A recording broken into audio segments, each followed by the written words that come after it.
एक बार एक भिखारी अपने जीवन से परेशान हो चुका था, क्योंकि उसे अपने जीवन को चलाने के लिए भीख मांगना पड़ता था। उसे हर एक चीज के लिए भीख मांगना पड़ता था। इसी बात को लेकर वह दुखी रहता और दिन भर यही सोचता कि उसके जीवन में बदलाव कैसे आएगा। यह सोचकर वह निराश हो जाता। वह हर दिन देखता कि बहुत सारे लोग निराश होकर आंखों में आंसू लिए लोग और विभिन्न चिंताओं से परेशान लोग गौतम बुद्ध की तरफ जाते और वापस लौटते समय वे लोग बहुत ही खुश होते थे। वह भिखारी यह नहीं समझ पा रहा था कि गौतम बुद्ध उनके साथ ऐसा क्या करते थे कि वे बेहद खुश हो जाते थे। वापस लौटते हुए लोगों के हाथों में ना तो ढेर सारे पैसे होते थे, ना ही सोने चांदी। तो फिर ऐसा क्या होता था कि लोग बुद्ध के पास से लौटते वक्त इतना खुश होते थे? यह सब सोचकर वह भिखारी भी निर्णय लिया कि वह भी महात्मा बुद्ध के पास जाएगा और देखेगा कि ऐसा वहाँ क्या हो रहा है कि दुखी लोग उनके पास जाकर खुश हो जाते हैं।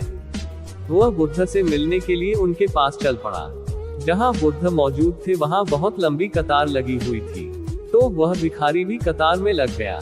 कतार में लगकर वह अपनी बारी का इंतजार करने लगा। देखते ही देखते उसकी बारी आए और उसने बुद्ध से कहा, बुद्ध, मैं बहुत ही गरीब हूँ, मेरे पास कुछ भी नहीं है, मुझे अपना जीवन चलाने के लिए भी दूसरों से भीख मांगनी पड़ती है। अब आप ही बताइए कि मैं अपने जीवन को कैसे बेहतर कर सकूं। यह सब सुनकर बुद्ध ने कहा, तुम गरीब नहीं हो, तुम्हें ऐसा लगता है क्योंकि आज तक कभी तुमने किसी के लिए कुछ भी नहीं किया, ना ही तुमने कभी किसी को दान दिया, ना ही तुमने दूसरों के लिए कुछ किया। यह सब सुनकर भिखारी के मन में एक आशंका जाग उठी। अपनी आशंका को दूर करने के लिए भिखारी ने पूछा, मैं तो एक भिखारी हूँ, मैं लोगों को दान कैसे दे सकता हूँ और कैसे लोगों की सहायता कर सकता हूँ? मुझे तो खुद अपना जीवन चलाने के लिए दूसरों से मांगना पड़ता है। यह सब सुनने के बाद गौतम बुद्ध थोड़ी देर चुप रहे और फिर उससे बोले, तुम्हारे पास हाथ है जिससे तुम लोगों की सेवा में लगा सकते हो और दूसरों का भला कर सकते हो।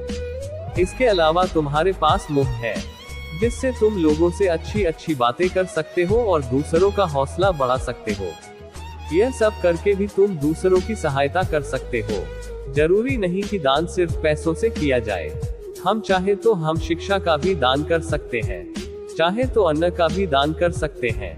ऊपर वाले ने अगर किसी को पूर्णतः अच्छा शरीर दिया है तो वह गरीब नहीं है, वह बस दिमाग से गरीब है। उसे इस विचार से हटकर दूसरों की सेवा में लगाना चाहिए। बुद्ध की यह सब बातें सुन लेने के बाद वह भिखारी बहुत ही ज्यादा खुश हो गया और उसका मन अब संतुष्ट था। हम सब इस बात की चिंता में समय बर्बाद करते हैं कि हम गरीब हैं, लेकिन यह सत्य नहीं है। सत्य तो यह है कि जब तक हमारा शरीर पूरी तरह से बेहतर है तो हम उसका उपयोग करके आगे बढ़ सकते हैं और खुद के जीवन को बेहतर बना सकते हैं। अगर कोई व्यक्ति सिर्फ अपने गरीबी पर ध्यान दे और उससे बदलने की कोशिश ना करे तो वह मूर्ख है। इसके अलावा हमें इस कहानी से यह भी सीख मिलती है कि दान सिर्फ धन का ही नहीं, शिक्षा, भोजन, अच्छे विचार आदि का भी किया जाना जरूरी है। अगर आपके पास धन नहीं है तो आप शिक्षा का दान कर सकते हैं, या फिर आप दूसरों के लिए अच्छे विचारों का भी दान कर सकते हैं। इससे समाज बेहतर होता है और आपकी जिंदगी भी बेहतर होती है।